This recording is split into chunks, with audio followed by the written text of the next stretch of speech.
یہ جون 1947 کا واقعہ ہے۔ میں نے سکول میں چند ہی روز پڑھایا ہوگا کہ گرمیوں کی چھٹیاں ہو گئیں۔ میں پھر واپس حصار آ گیا کیونکہ میرے والدین اور اہل و عیال وہیں تھے۔ سکول 20 اگست کو کھلنے والا تھا۔ اس عرصے میں حالات خاصے نازک ہو گئے۔ والدین نے مجھے روکنے کی بڑی کوشش کی، لیکن میں بضد اصرار 20 اگست کو منڈی ڈب والی پہنچ گیا۔ 2 روز بعد ہی ہیڈ ماسٹر نے مسلمان ماسٹروں کو بلا کر کہا، میں آپ حضرات کی ذمہ داری نہیں لے سکتا، اس لیے آپ لوگ جہاں چاہیں جا سکتے ہیں۔ راستے نہایت خطرناک ہو چکے تھے، کہیں آنے جانے کا سوال ہی پیدا نہ ہوتا تھا۔ زندگی میں پہلی بار فارسی کی اس ضرب المثل کے معنی سمجھ میں آئے، نہ جائے رفتن نہ پائے ماندن۔ فارسی پڑھانے والے ایک ماسٹر صاحب نے جانے میں عجلت دکھائی تو غریب اگلے سٹیشن ہی پر ختم کر دیے گئے۔ منڈی ڈب والی میں مسلمانوں کا ایک ہی محلہ تھا۔ ہر وقت نعرے لگتے رہتے اور راتیں آنکھوں میں کٹ جاتی۔ مجھے اپنی بے وقوفی پر رہ رہ کر غصہ آتا۔ آخر میں نے والدین کا کہا کیوں نہ مانا۔ اب میں ہر وقت نکل بھاگنے کے موقع کی تلاش میں رہتا۔ 24 اگست کی صبح موٹروں کے اڈے پر پہنچا۔ معلوم ہوا ایک لاری سے سید اختر حسین نائب تحصیلدار کسی کام سے صدر مقام کو جا رہے ہیں۔ میں نے سوچا موقع بہت اچھا ہے۔ ان کے پاس اسلحہ بھی تھا اور ایک مسلح ملازم بھی ساتھ لے کر آئے تھے۔ اسی وقت ٹریفک پولیس کے ایک واقف اہلکار مل گئے۔ انہوں نے بھی یہ موقع غنیمت جانا، چنانچہ میں اور وہ لاری میں اختر حسین صاحب کی سیٹ کے قریب ہی بیٹھ گئے۔ لاری چلنے کو ہوئی تو اڈے کے ایک سکھ مینیجر نے مجھے اور میرے ساتھی کو یہ کہہ کر اتار دیا کہ اس لاری میں جگہ نہیں ہے، دوسری لاری سے چلے جانا۔ ہم جانے کے لیے مصر ہوئے تو اس نے سختی سے کہا، میں جو کہہ رہا ہوں آپ اس لاری سے نہ جائیں، ہمارے پاس کوئی جگہ نہیں، فوراً اتر جائیے۔ ہم بادل نخواستہ لاری سے اترے اور دوسری کا انتظار کرنے لگے کہ کب وہ سواریوں سے بھرے اور کب اس کے چلنے کا وقت آئے۔ ابھی ہمیں انتظار کرتے کچھ دیر ہوئی تھی کہ وہی لاری جس میں اختر حسین نائب تحصیلدار گئے تھے واپس آتی نظر آئی۔ معلوم ہوا اختر صاحب کو شہر سے نکلے ہی چند فرلانگ کے فاصلے پر قتل کر دیا گیا اور لاری کے تمام مسافر بھاگ نکلے۔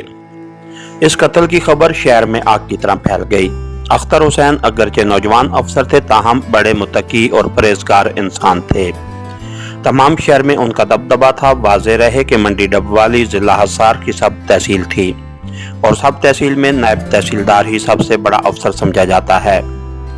مسلمان اس خبر سے نہایت ہراساں ہوئے اور ان کا ہراساں ہونا حق بن جانب تھا، کیونکہ اس خبر کے کچھ ہی دیر بعد شہر میں مسلمانوں کا قتل عام شروع ہو گیا۔ میری والدہ کے ماموں سید عنایت حسین منڈی ڈب والی کی پولیس چوکی کے انچارج تھے اور وہاں عرصے سے تعینات تھے۔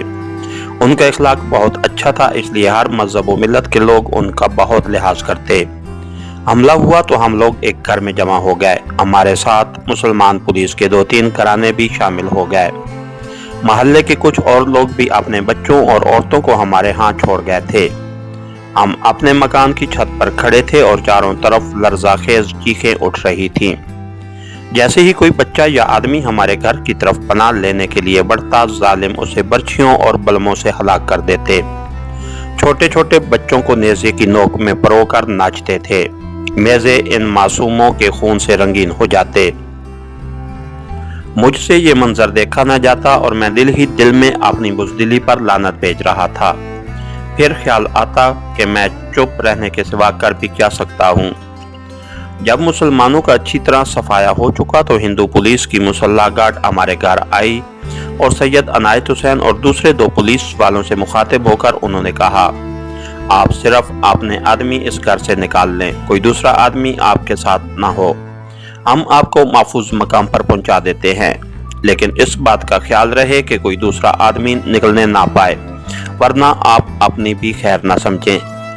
میں آج تک وہ منظر نہیں بھول سکا جب ہم اس گھر سے نکل رہے تھے اور چھوٹے چھوٹے بچے، گھبرائی ہوئی عورتیں اور چند ہراساں مرد ہمیں حسرت سے الوداع کہہ رہے تھے۔ وہ خوب جانتے تھے کہ جیسے ہی ہم لوگ گھر سے نکلیں گے ظالم ہندو گھر میں گھس کر ان کا خاتمہ کر دیں گے، اور ایسا ہی ہوا۔ ادھر ہم گھر سے نکلے، ادھر قاتلوں کی منتظر ٹولی ان پر بھیڑیوں کی طرح ٹوٹ پڑی۔